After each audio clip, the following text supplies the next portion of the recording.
मिनशैतानिर्रजीम बिस्मिल्लाहिर्रहमानिर्रहीम। रोशनी हयात की चैनल के साथ हाजिर हैं। सूरतुल बुरूज। सूरतुल बुरूज जो है मुताल्ला कुरान हकीम के हिस्सा दोम में ये आपको मिलेगी। सूरतुल बुरूज में जो है एक वाक़े का जिक्र है जो बताते चले। असल मकसद जो है मैं आपको तर्जुमा और तफसीर से आगाही करना है कि कुरान मजीद में कौन कौन से किस्से जो हैं वो बयान किए गए हैं। जैसे सूरतुल बुरूज में एक जालिम बादशाह और मोमिन लड़के का किस्सा बयान किया गया है।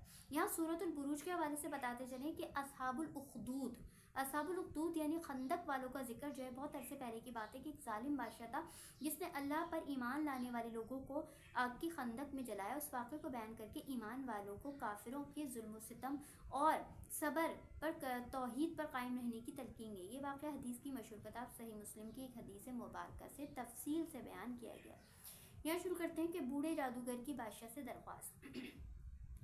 पहले ज़माने का जिक्र है। पहले ज़माने में एक बादशाह था जिसमें एक जादूगर था। जब जादूगर बूढ़ा हो गया तो उसने बादशाह से दरख्वास्त की कि मुझे एक लड़का दे दीजिए जो मुझसे जादू सीखे। बादशाह ने एक लड़का मुकर्रर कर दिया, इससे जादू सीखने लगा। इस लड़के ने जादूगर के घर से रास्ते से जब वो लड़का जादूगर के रास्ते आने के लिए रास्ते से गुजरता था तो वहाँ रास्ते में एक इबादतगाह आती थी और वहाँ एक इबादत गुजार बल्कि एक ईसाई रहता था जो राहिब था। तो लड़के ने इसकी बातें सुनी और उससे मुतासर यानी कि कुछ वक्त के लिए वो ठहर कर उसके पास भी बैठ जाया करता था और इससे मुतासर हो गया। इसके पास जाकर अल्लाह ने दीन का इल्म सीखने लगा। लड़का इस सोच में था कि जादूगर ईसाई राहिब में से कौन सच्चा है, यानी कि जो जादूगर मुझे सिखा रहा है क्या वो सही इल्म है या ईसाई राहिब जो मुझे बातें बता रहा है वो है, और मुझे इनमें से किसकी बात माननी चाहिए।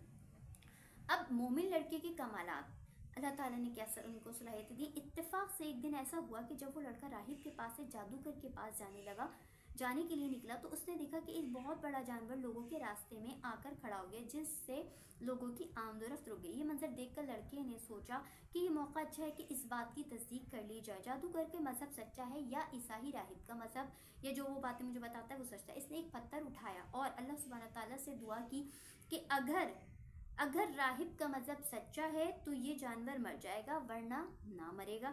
अब ये कहकर इसने पत्थर मारा तो जानवर फौरन मर गया। अब लोगों ने ये देखकर लड़के का इल्म दरियाफ्त कर लिया। यूं लड़का अल्लाह की अता करदा सलाहियतों से अंधों और कूड़ के मरीजों यानी कोड़ का एक मर्ज होता है जो उसके इलाज करने लगा। एक दिन एक नाबीना शख्स उसके पास आया और कहने लगा अगर तुम अपने इल्म से मेरी आंखों की रोशनी वापस ले आए तो मैं तुम्हें अपनी सारी दौलत दे दूंगा। और लड़के ने जवाब दिया मुझे आपके इनाम की कोई लालच नहीं चाहिए, ये इल्म तो अल्लाह की तरफ से है। हाँ, अगर आपकी बिनाई वापस आ गई तो अल्लाह सुब्हानहू तआला पर ईमान लेके आए। शख्स ने कहा जी हाँ मैं आपकी बात मानूंगा। चुनांचे लड़के ने उसके लिए दुआ फरमाई और उस शख्स की बिनाई वापस दे दी तो वो ईमान लाया। जब बादशाह को इस बात की खबर हुई तो उसने राहिब लड़के नाबीना शख्स को अपने दरबार में बुलाया, कहा कि मेरे अलावा भी तुम्हारा कोई रब है।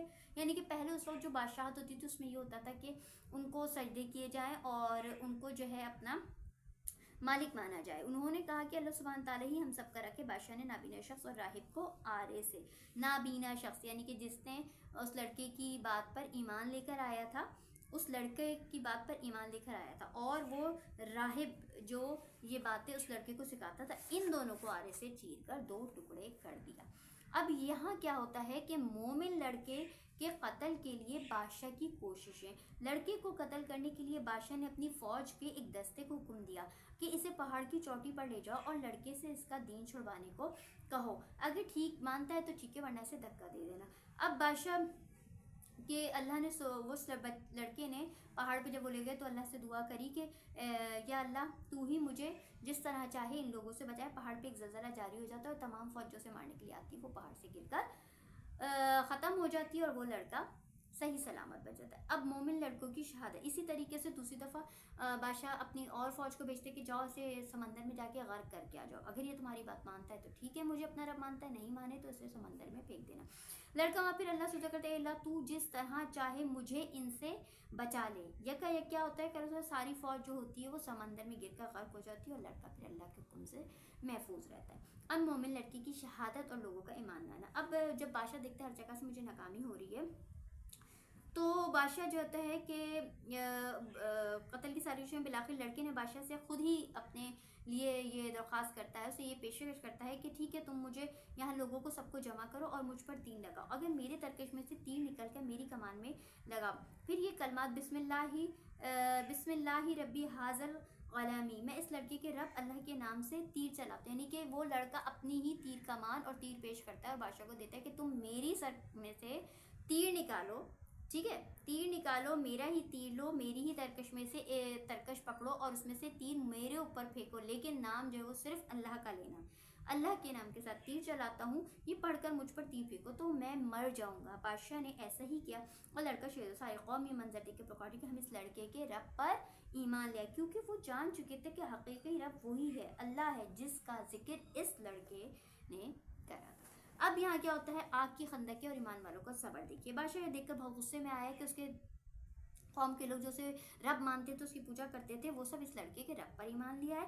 بادشاہ نے گئے اپنے فوج سے کہا کہ جاؤ خندقیں کھودو اور ان خندقوں میں لکڑیوں کے ذریعے آگ جلانے کا حکم دیا۔ اب تمام ایمان والے آگ کے گرد جمع ہو گئے، پھر ہر ایک میں سے دین کے بارے میں پوچھا گیا، جو توحید کا اقرار کرتا اسے زندہ آگ میں پھینک کر جلا دیا جاتا، اور اس طرح اللہ سبحانہ مومنوں کی ایسی ہمت و طاقت عطا فرمائی کہ کوئی بھی ایمان چھوڑنے پر راضی نہ، ان میں سے ہر ایک نے آگ میں جانا قبول کیا، صرف ایک عورت جس کی گود میں چھوٹا سا بچہ تھا، عورت کے گرنے سے ذرا جھسکی تو اس کا بچہ بولا کہ امی جان صبر کیجئے، بے شک آپ حق پر ہیں، لہٰذا ان دونوں کو بھی آگ میں ڈال دیا گیا۔ اور ظالم بادشاہ نے ایمان لانے والوں کے لیے انتقام کا نشانہ بنایا، اللہ سبحانہ تعالیٰ پر ایمان جو لے کر آئے تو اللہ سبحانہ تعالیٰ کا کرنا ایسا ہوا، خندقوں کے کناروں پہ بیٹھے ہوئے کافر بھی اسی آگ کی لپیٹ میں آ کر جل گئے۔ اللہ تعالیٰ قیامت کے دن بھی ان ظالموں کو جہنم کی آگ کا سخت عذاب دیں گے، جبکہ ایمان لانے کے لیے اللہ سبحانہ تعالیٰ ان کی صبر اور استقامت پر جنت کی عظیم نعمتیں عطا فرمائے گا۔ لہٰذا ہمیں بھی چاہیے ہم چھوٹی چھوٹی مشکلات سے گھبرا کر اپنے ایمان کو ڈگمڈول نہ کریں اور صبر و استقامت کے ساتھ، شکر گزاری کے ساتھ اپنے ایمان پر قائم رہیں۔